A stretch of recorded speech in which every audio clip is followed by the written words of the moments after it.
Well, it's that west side killer bitch. All about my paper, one hand on my yap, screaming finger fuck a hater. Two hands on my lap, two bitches ass naked. 300 on the drop, and I'm still your bitch favorite. I wanna, I get her, don't need her. Change them like seasons, fall off when I leave her. Yeah, I'm cashing out, and I'm riding with that Nina. Dick game ether, she don't speak no English. Arriba! While I'm going crazy, yeah, we in the party getting faded. Already fucked up, I don't know how I made it. So what's up po homies? So nandito naman tayo sa Notorious Motorsports. So another project na naman. So meron tayong project ngayon dito, BRZ, galing pang Cagayan de Oro. So kanina, tumawag si Bossing ng alauna, dumating ng alas 6. So tinanggap pa rin namin. So eto yung finished product. So natapos kami ngayon 7:30. From 6 to 7:30. Dahil may mga ready-made na kami. So eto na.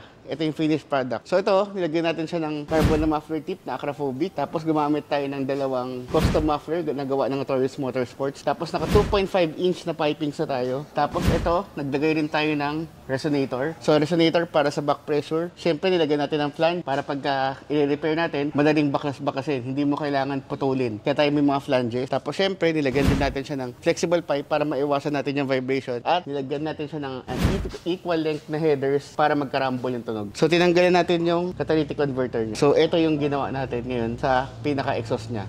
So unequal length na headers, naka full exhaust, naka air intake. So ngayon, pakinggan natin ang magiging tunog niya. So what's up mga homies? So all the way from Cagayan de Oro, no, ginawa pa natin tong BRZ niya. So ito yung ginawa natin. Nilagyan natin siya ng air intake, nilagyan natin siya ng unequal length na headers. So nakakabit pa rin yung pinaka-sensor. So, itong mga kotse na to, itong mga BRZ, itong mga bagong 86, yung mga GR, mas maganda to kung naka-remap para mas matulin at ma-maximize natin yung power ng kotse. Okay? So, ngayon, pakinggan natin ang magiging tunog niya.